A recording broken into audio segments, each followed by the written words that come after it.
You had a brief conversation with Connor to start the practice, an extended conversation with Tyson at the end of practice, and a lot of power play. Connor?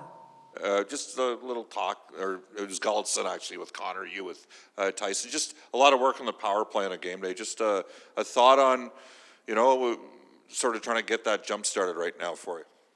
Well, we're just looking at different things in our game. You're always working on things that you can become a factor in the game. We've been doing that all along. We thought we took some steps ahead last game. There's still some areas that improve. And every game is different. You go through, we had a bunch of power plays last game. Early in the year, that was deadly for us if we got power plays.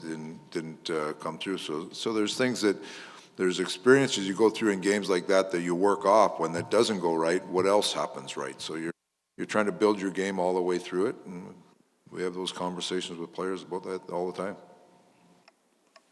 With Niemelainen, if we're reading it right at practice, looks like he goes tonight. I guess you call these three guys up, and with one of them still in the lineup, it ends up being him. What has he shown you, and what element is it that physicality you just want to continue to have? Big physical range. Yeah, he's a guy that he was in the discussion when the first group of guys came up, and then we got another injury, so he came up after. But he's come in there. He's an interesting player. He plays with a real purpose, and a big, strong guy. We like his range, his puck movement. I think it will continue to improve. So we're just going to continue to look at him and see how it pans out. You've shared with us a few times after the fact that you sensed an energy in your group that you were a little bit worried about, on some game days or practice days and such. What did you sense from your group today? Where do you think they're at in terms of just? It's always a little better after a day off.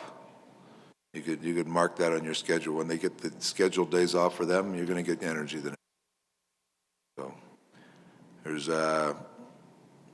there's an energy in the group because you're rested but that being said, there's also I think there's a purpose in the group where we recognize we've lost 2 in a row now, and that's 3 in a row or whatever it is, and now it's got to be, we got to get our game back going the right direction. Does Cody Ceci look like a player tonight?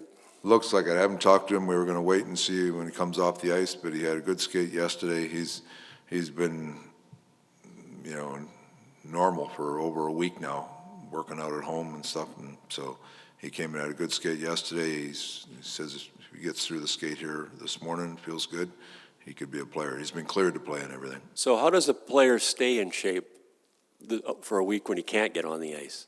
Well, there's different things. There's bikes and slide boards and all the above that you can do to try to emulate what you're doing on the ice. And what did you miss most not having him there? He's just a real steady defender that gives us strong minutes as kind of a second pair, good penalty killer, so just a real stabilizer in your lineup. Dave, bigger picture, why has Zach Hyman been such a seamless fit in your team? Like, why has he been able to adapt so easily, changing teams? I think he's a very adaptable player. The way he plays in all situations, he's easy to get in your lineup and shuffle him around, and he touches so many parts that not just the parts that he touches, but the players he plays with, he touches a lot of those parts too. He's just a real good teammate. He's a guy that's just, his personality fits in very well with our team, and obviously his play has done a lot of talking for him, that he plays key situations for us. So been a real good pickup for us. Right. Dave, sorry, just one more for me. Just on the speed of your game, in the nights where you haven't got the result that you want, you've talked a little bit about how you're not playing as fast as you'd like.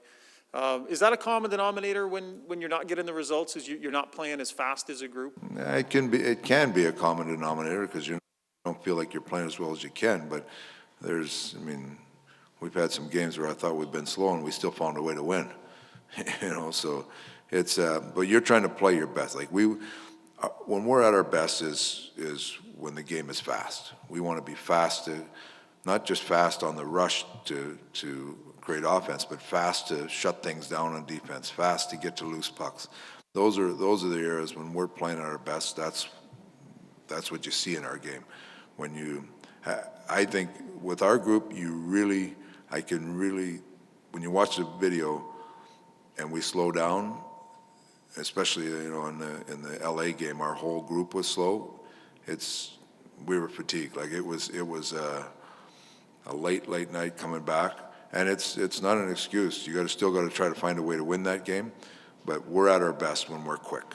When we're quick transition both ways, offensively and defensively, and that's the kind of team we want to have. We want to be fast. I think the game is played. The faster you can play fast and execute. Fast with poise, we always talk about. Play fast, but have poise with the puck. You can be a good team.